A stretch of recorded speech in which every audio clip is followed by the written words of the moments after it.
নমস্কার বন্ধুরা, আশা কিচেন অফিসিয়ালে তোমাদের সকলকে স্বাগত। আজকে আমার রেসিপি লাইয়ের ডোকা। লাইয়ের ডোকা আমি রান্না করব কিভাবে তোমাদের সঙ্গে সেই ভিডিওটাই শেয়ার করব। তোমরা ভিডিওটা স্কিপ না করে প্রথম থেকে শেষ পর্যন্ত দেখতে থাকো। আর একটা কথা বলি, আমার চ্যানেলটা খুবই ছোট।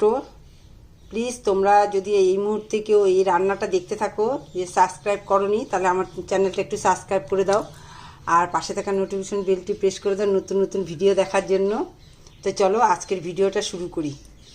আর একটা কথা, তোমাদের যদি আমার এই রান্না ভালো লাগে তো অবশ্যই একটা লাইক একটা কমেন্ট দিও। তো চলো রান্নাটা শুরু করি। এখানে আছে মুগ ডাল ভেজানো, 1 ঘন্টা আগে ভেজানো। আর মুগ ডালটা শিলনোড়ায় বেটে নিচ্ছি, আপনারা চাইলে মিক্সিতেও বেটে নিতে পারেন। একটু নুন আর একটু হলুদ দিয়ে ডাল বাটাটা মেখে নিচ্ছি। ভালো করে মেখে নিতে হবে। নুন আর হলুদটা সম্পূর্ণ ডালের মধ্যে, ডাল বাটাটার মধ্যে মেখে মাখতে হবে।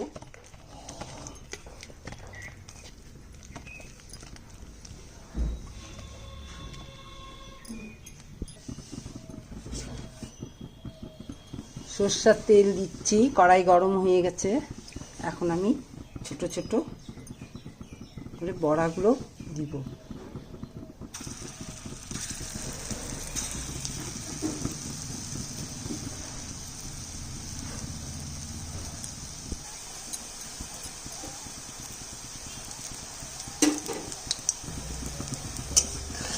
এক সাইড হয়ে গেছে, আরেক সাইড উল্টে দিচ্ছি।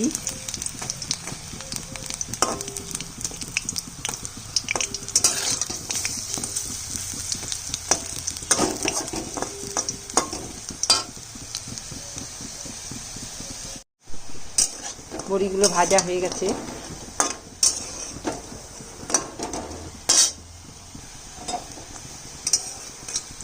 এই বড়িগুলো দিয়ে দিলাম, এইগুলো হয়ে যাচ্ছে। যখন ঘরে ডালের বড়ি না থাকে তখন এইভাবে বড়ি বানিয়ে তরকারি করলে ভালোই হয়।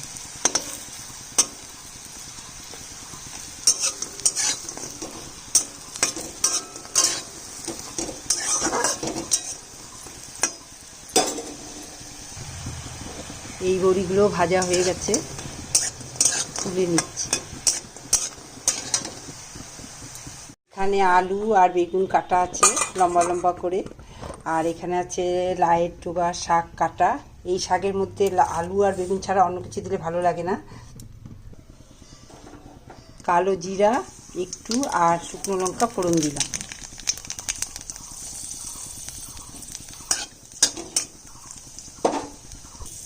আলুটা দিয়ে দিচ্ছি।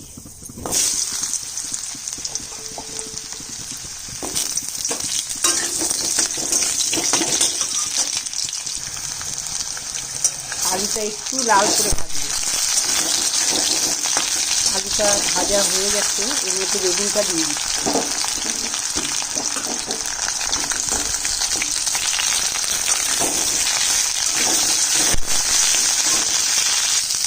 আলু আর বেগুনটা ভালো ভাজা হয়ে গেছে, এবার আমি শাকটা দিয়ে দিচ্ছি।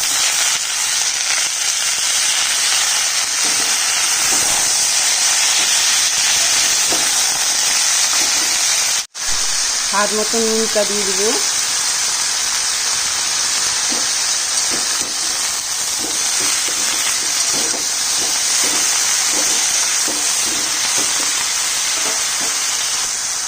এবার জল দিয়ে দিচ্ছি।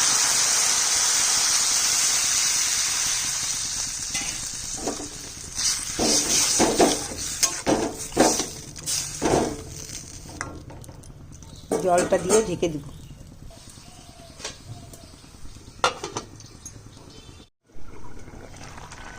মাঝে আমি একবার ঢাকা খুলে নেড়ে দিয়েছি।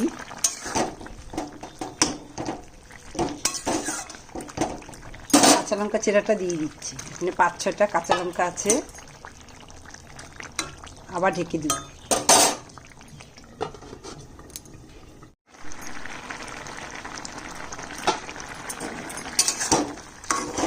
সবজিগুলো সব সেদ্ধ হয়ে গেছে। এখন দিয়ে দিচ্ছি ভাজা সেই ডালের বড়িগুলো।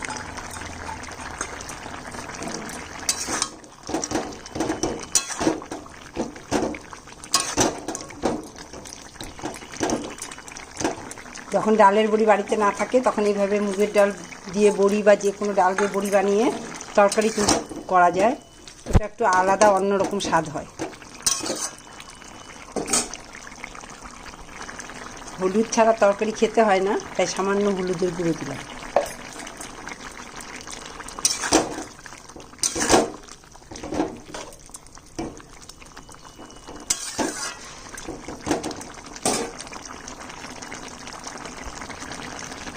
হাফ চামচ জিরে বাটা দিচ্ছি আর হাফ চামচ আদা বাটা দিচ্ছি।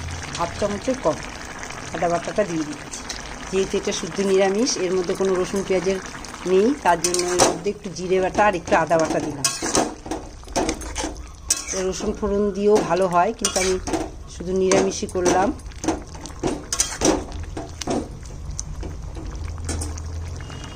এই লাইয়ের ডোকা, আলু আর বেগুন আর এই ডালের বড়ি, এটা দিয়ে একদম শুদ্ধ নিরামিষ, এর মধ্যে কোনো রসুন পেঁয়াজ হয় না, দেইনি।